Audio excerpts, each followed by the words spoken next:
Jets scramble. Sirens rise. In 3 days, Russia pushes NATO to the edge. Fighters breaching skies, drones crossing borders, and a Soviet spy plane slipping dark over the Baltic. Estonia calls Article 4. Trump vows defense, and Moscow doubles missile output. The Cold War tremors are back, and shaking harder.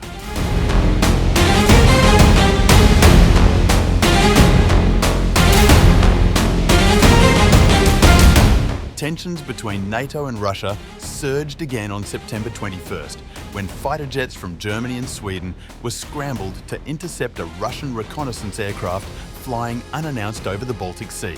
According to officials in Berlin and Stockholm, the Russian IL-20M reconnaissance plane, a Soviet-era aircraft packed with radar, signals intelligence and electronic warfare systems, had been operating without a declared flight plan and with its transponders switched off. Requests for contact went unanswered. The German Air Force confirmed that 2 Eurofighter jets took off from the Rostock Lag base, while the Swedish military deployed 2 JAS-39 Gripen fighters.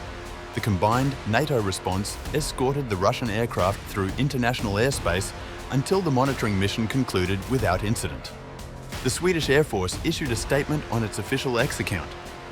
Today, Swedish JAS-39 Gripens and German Eurofighters were scrambled over the South Baltic Sea, identifying and monitoring a Russian IL-20 reconnaissance aircraft in international airspace. The encounter marked the 3rd time in as many days that NATO aircraft were scrambled in response to Russian intrusions or suspected violations. On September 19th, 3 Russian MiG-31 fighters entered Estonian airspace over the Gulf of Finland, remaining for 12 minutes before being driven out by Italian F-35 jets attached to NATO's Baltic air policing mission. Estonia condemned the breach in stark terms. Foreign Minister Margus Tsahkna told reporters the move was a deliberate act of provocation. This was a heavy violation by Russia. 3 fighters, MiG-31s, entered NATO airspace for 12 minutes. NATO acted very adequately and by the book. But if you see what Russia is doing, they are putting more pressure on NATO. Estonia, a NATO member since 2004 and a staunch supporter of Ukraine, has formally requested consultations under Article 4 of the Alliance Treaty, which allows members to convene urgent discussions if they feel their security is under threat. The last time Estonia triggered Article 4 was during the 2014 crisis in Ukraine. Estonia also called for an emergency meeting of the United Nations Security Council, its first such request in 34 years of UN membership. The meeting is scheduled for September 23rd in New York, coinciding with the UN General Assembly, where world leaders are gathering. Estonia's Defence Minister, Hanno Pevkur, stressed that Russia's airspace violations were not isolated. He linked them to a broader strategy designed to distract the West. This is exactly what Russia wants, to divert our attention away from helping Ukraine and to focus on our own backyard. That is a key goal behind these kinds of provocations. We saw on Friday that NATO is functioning very efficiently, even to the point that if we were truly forced to use the last resort, which is the use of force, then there was a readiness for that as well.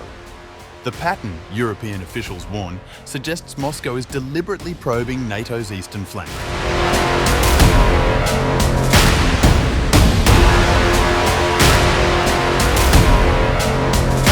The provocations have reverberated far beyond the Baltic region.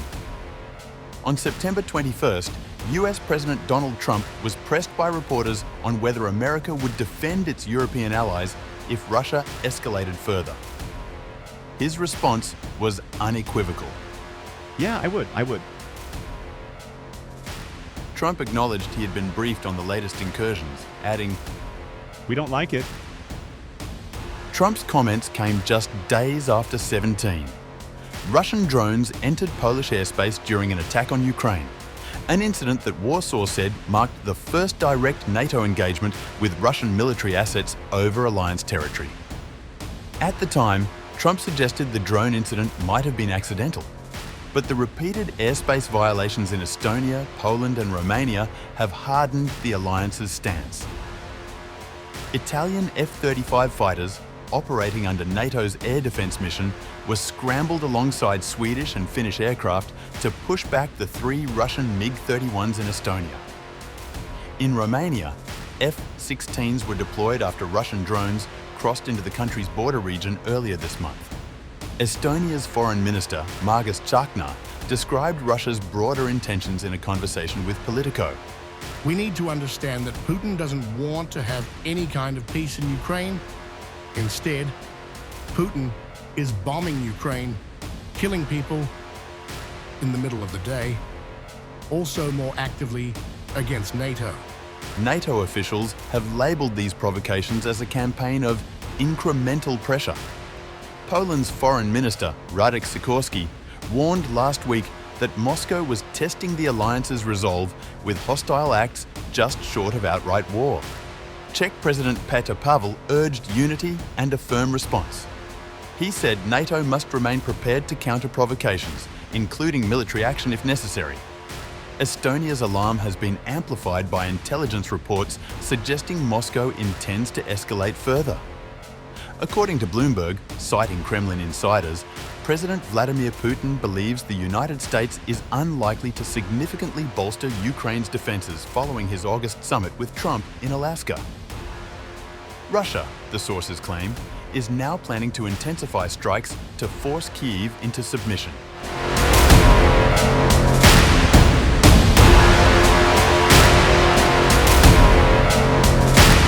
While NATO scrambles jets to counter Russian incursions, Moscow is simultaneously ramping up its air defense production. The almaz-antey air defense concern has more than doubled its production of the S-350 VERTEX and S-400 Triumph air defense missile systems in 2025. A company press release said, The commissioning of new production facilities allowed the concern not only to deliver some equipment to the troops ahead of schedule, but also to quadruple the production of a number of products and increase the output of other missile systems. Over the past year alone, the production of technical equipment for the S-350 VERTEX and S-400 Triumph anti-aircraft missile systems has more than doubled, and serial production of new types of missile weapons has been mastered. The S-400 missile system, central to Russia's air defense, now fields over 35 regiments and has received greater investment than fighter jets in recent decades. It has also become a major export, with India purchasing several units and reportedly negotiating more after successful use against Pakistan. Moscow's announcement highlights its dual-track strategy, escalating airspace provocations while expanding missile capacity.